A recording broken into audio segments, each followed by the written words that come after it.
Tomorrow, 28th November 2025, the market walks into one of its most important opening zones in weeks, and everything depends on how the first 15 minutes unfold.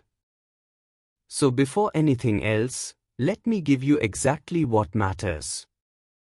Nifty is standing right on a breakout seam around 26,215 to 26,310. This may look like just another range on the chart, but it's actually a pressure point where buyers and sellers have been quietly testing each other for days. And this time, the market closed almost exactly on that hinge point. So tomorrow morning, the story is simple. If bulls defend 26,215 in the opening minutes, the market has enough stored energy to aim toward 26,600 and even 26,750. If that same 26,215 level cracks under volume, a fast unwinding sequence can take Nifty straight toward 25,900, because there are stop clusters sitting below that zone. Pause, write that down if you haven't. And BankNifty is no different. It has climbed aggressively for days, and now it's hovering around the 59,500 to 59,750 decision zone. If the index holds above 59,500 early tomorrow, buyers can stretch this trend into 60,300 and even 60,700. But if sellers step in and BankNifty drops below 59,000, expect momentum to flip quickly toward 58,500, because when BankNifty reverses, it doesn't tap the brakes, it turns sharply. Pause. Alright, keep those levels handy. We'll return to them in the outlook, but for now, stay with me. In the next few seconds, I'll walk you through what's happening globally, why it matters for India tomorrow, and how today's behavior quietly set up a two-way market for the next session. Let's step outward for a moment and look at the global setup. The US markets were closed today for Thanksgiving. That means no new price discovery, no fresh cues, and unusually thin volumes in US futures. When America takes a holiday, the world enters a low volatility phase, and India, in particular, becomes heavily dependent on its own flows and regional Asian sentiment. Europe, meanwhile, traded mixed. There was no real push in either direction, just a measured, cautious market, largely waiting for US markets to reopen. Asian markets, however, were constructive. The Nikkei moved higher, and several regional indices showed healthy risk appetite. This helped the gift Nifty hold steady above our domestic levels, giving traders confidence that the day might lean bullish from the start. And it did. Now, why does this blend of global silence plus Asian strength matter for tomorrow? Because it means today's rally in India, the intraday high, the strong push in certain sectors, was driven primarily by domestic forces. FII flows, DII positioning, and local sentiment around monetary policy played a much bigger role than usual. So tomorrow's session will rely heavily on whether that same domestic conviction continues, or whether early profit-taking after the recent highs pushes the market into a temporary pullback. Let's now zoom straight into the heart of the market, the Indian indices and the signals they gave today. Nifty closed around 26,215.55, just shy of the intraday lifetime high near 26,310.45. Sensex 2 hovered close to record territory around 86,000 intraday. BankNifty ended around 59,737, again near recent peaks. But the important part isn't the number, It's the candle. Today, Nifty formed what I'd call an extension candle, a structure that hints at strength but also warns that the market may be slightly overextended in the short term. When the index pokes new highs and then settles a bit lower, that's a clue that traders are willing to buy breakouts but also willing to book intraday profits quickly. But the broader trend remains intact. You still have a sequence of higher highs and higher lows. You still have strong buying interest in dips. And you still have leading sectors, especially banks, that are not showing weakness. This tells us that the market is bullish, but stretched, and that opening levels tomorrow will matter a lot more than usual. On the fundamental side, the story that lifted the markets is quite clear. Rate cut expectations from both the US Federal Reserve and the RBI are rising again. Bond yields are softening. Crude oil prices are easing. And these three factors together create a sweet spot for emerging markets like India.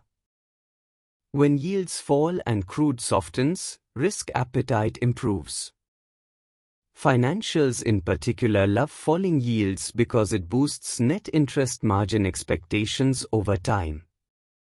So, when you combine strong domestic sentiment with a supportive global environment, even if muted, you get a setup that allows indices to make fresh highs comfortably. Now let's break down the sectors and see which ones actually pushed the market up today, and which ones quietly dragged it down. Financials came out swinging today. Banks and private lenders were strong from the start. Metals also posted gains, supported by global cues and rotational trades. Media names joined the party, riding on a mix of sentiment and technical breakouts. These sectors were the backbone of today's rally. But not everything was green. Oil and gas slipped because crude continued to cool off globally, and realty stocks saw some weakness due to profit-taking. PSU banks also underperformed. Whenever we see cyclicals like banks outperform and defensives like IT or realty lag behind, it usually means traders expect the broader market to continue rising for at least one more leg. The market is rotating toward risk, which is a bullish medium-term signal. Now let's move to the most active and educational part, the gainers and losers. Patel Engineering surged after a project win. These contract-driven mid-cap breakouts often come with strong volumes, and that's exactly what happened today. Ashoka Buildcon and a couple of other infra names also rallied on asset sale clarity and order flow news. These are classic technical plus news breakouts, predictable, powerful, and typically sustained if the broader market cooperates. On the other side, Infosys slipped into the loser category. That wasn't a story of bad fundamentals, it was simply profit booking. After a good run recently, money shifted out of IT and into banks and cyclicals. This kind of rotation typically marks a market preparing for another upside push in the near term. Let's talk money, specifically the FII and DII flows. Provisional flow data shows FIIs bought approximately 4,778 crore rupees on 26 November. DIIs also posted net buying across recent sessions. While we still label 27 November flows as preliminary until the exchanges finish updating, the pattern is clear: foreign money is returning after a pause. And the impact on psychology is huge. When FIIs buy aggressively near highs, it gives domestic traders confidence that momentum is real, not just retail-driven or sentiment-driven. This increases the sustainability of the trend. But here's the catch: if FIIs flip to selling tomorrow morning, the whole sentiment structure can reverse quickly. Remember, foreign money determines how strong a breakout becomes. Now let's turn to the technical map. This is where tomorrow's playbook becomes clear. On the daily time frame, Nifty has a bullish structure but is slightly extended. Momentum is present but not reckless. RSI is elevated but not overheated. The market has energy, but also near-term fragility, meaning it can move fast in either direction depending on the opening. On the hourly chart, things look cleaner. The index has a very solid sequence of higher lows, which is often a precursor to breakout continuation. However, this pattern breaks down quickly if the opening range fails. And on the 15-minute chart, this is where your first 15 minutes tomorrow become a non-negotiable rule. When the market opens right on a key level, especially one with such historical price interaction, the next few candles decide everything. If Nifty holds **26, to 15 ** for even 5 minutes and then begins forming higher lows, that's a green light for upward continuation. But if the market slices through it on heavy volume, that's a structural failure, and the path toward **25, 900 * becomes the dominant expectation. Let's lay out the educational support and resistance zones clearly. Support, **26, to 15 **, your key, first layer. Below that, **25, 900 **, your danger zone where downside accelerates. Resistance, *26, 310 to 26, 400 **, the first band. Then, *26, 600 to 26, 750 **, the extension band. For BankNifty, support, *59, 500 **. Weak spot, *59, 000 **. Resistance, *59, 750 to 60, 300 **. These are not trade signals, they are risk zones that help you interpret price behavior. That's the key. Let's pause and shift into psychology for a moment. Traders behaved with a lot of FOMO today, fear of missing out, especially in banks and cyclicals. Whenever markets hit new highs, retail tends to chase price. But smart money, on the other hand, only chases when they see commitment in volumes and breadth. Today, breadth was okay but not exceptional. That means tomorrow could see early profit booking if volumes don't confirm. And that's why the opening becomes crucial. If breadth and volume expand tomorrow morning, the market's uptrend becomes healthier.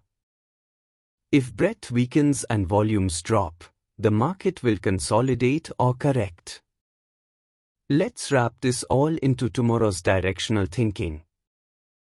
If the index opens above *26, to 15 * and buyers defend that level, we aim toward *26, 600 or even 26, 750 *.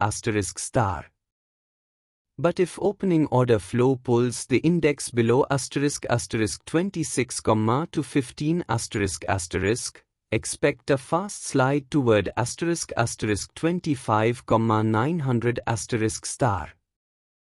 For BankNifty, defending *59, 500 * means the trend continues toward *60, 300 *, but a break of *59,000 shifts the mood instantly toward *58,500*. Before we close, let me give you tomorrow's educational watch list. These aren't stock tips, they're educational examples for level-based technical analysis. HDFC Bank shows relative strength, watch how it behaves near intraday support. Patel Engineering, momentum name, check for pullbacks after news-driven spikes. Ashok Leyland, auto cyclicals confirming rotation, observe demand zones. Now your daily concept, the Orbo rule, the opening range breakout. The first 15 minutes define your session structure. If price breaks the opening range and sustains it with rising volume, continuation trades become higher probability. If price fails to sustain the breakout, mean reversion trades dominate. This one concept alone can improve your intraday clarity dramatically. Let's bring it all together. Tomorrow, everything boils down to **26, to 15*** on Nifty and *59,500** on BankNifty. These two levels define the market's emotional center. Hold them, the trend continues. Lose them, the trend resets. Watch FII flows. Watch volume. Watch breadth. And let the first 15 minutes build the market story before you react to it.